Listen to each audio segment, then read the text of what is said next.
Sisi ni walimu kutoka Kajiado County, teachers who are employed by the B.O.M, that is the Board of Management, na private schools, teachers teaching in private schools.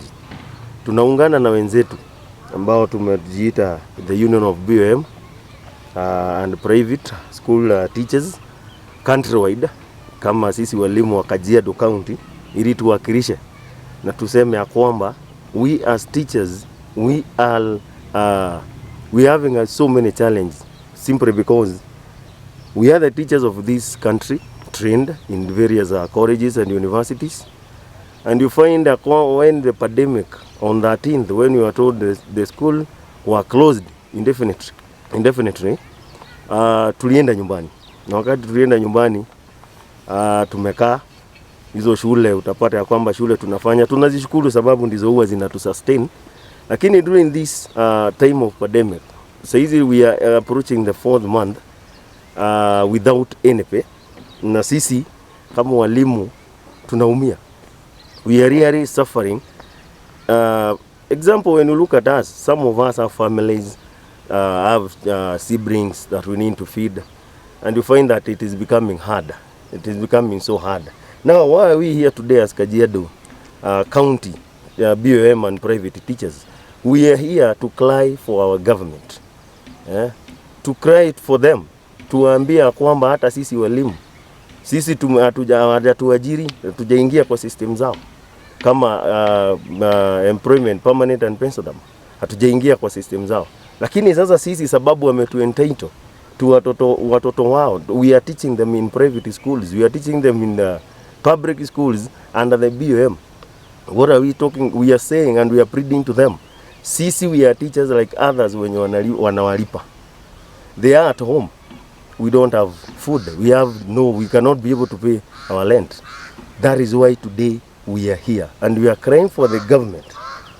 These are some of the things I write from which we want, at least we bring attention to our nation and also to the President, His Excellency Uhuru Kenyatta, to consider us. One,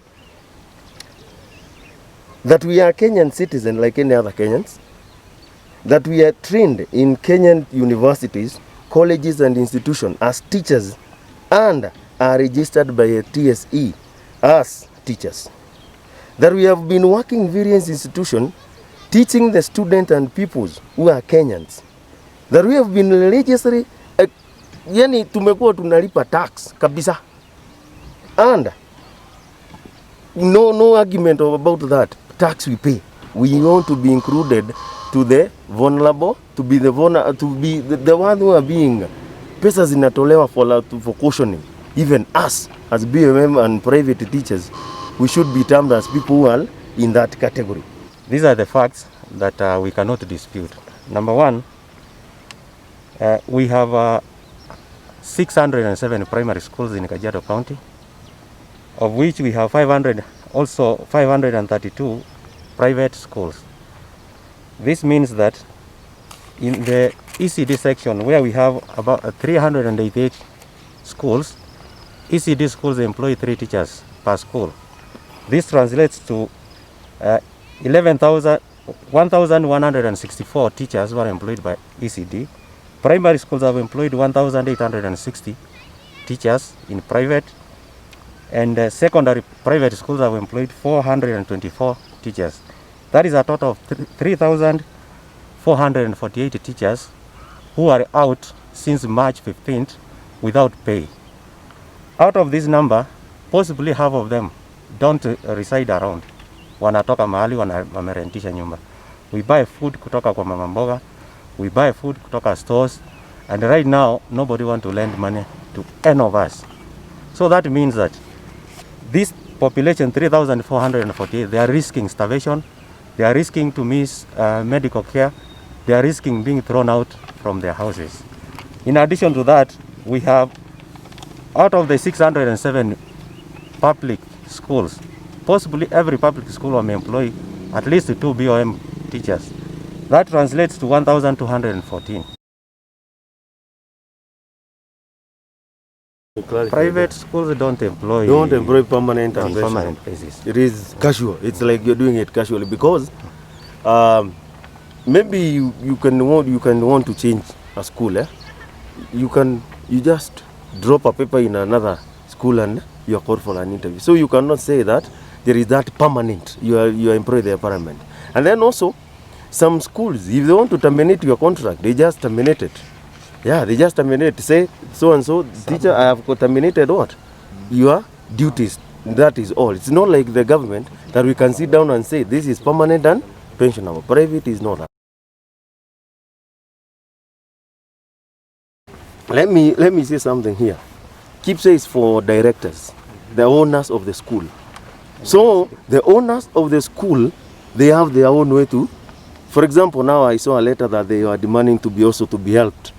But now that money is not for us. It is not for it. We cannot. For us, I cannot talk about KIPSA because I don't know the owners of the school what they do. Yeah, and that is why we are saying the association. The union that we are forming ourselves as teachers, now individual teachers, the private teacher and the B.O.M teacher, that is where we are heading to. But for KIPSA is for the owner. If the money comes to my boss, do you think I'll get 100%? No. The boss lazima atakatakata, si ndio? Alafu anifikishie kidogo. And that is why we want the government to caution the individual teachers. The way now, for example, the kazi mtaani. The kazi mtaani inaenda na vijana. Vijana hakuna mtu anawakilisha anaenda kwa chief na analipwa pesa yake yote. That is what we feel, and that is why I can agree with the Sosioni when he said very well that giving the private, the owners, the KIPSA money, I believe we shall continue to cry. Ama namna gani wenzetu tutaendelea tu kulia. Okay. That is the truth. You find even a teacher being given 5,000. If it is an ECD, you hear a school telling you I'm starting as 7,000. That is my starting salary. Are you together? You hear P1 saying P1 I will start at 12,000. You see? Now, when you look at that, that is a mid-row when you do the average. And that is where you see most of the teachers, we are crying. The B.O.M and private, we are crying because now when you go to a school, even you as a teacher, unajua lazima utumie your psychology kidogo. When you look at a school, it is a starting school. You are employed there. Okay. You have been told no salary because the parent did not pay. Then you look at when you're on duty, you look at the roster. How many pupils were there? I have only $100, 200 kids in this school. So sincerely, even me myself, sometimes I use my psychology and say, hapa kuna nini? Kuna shida.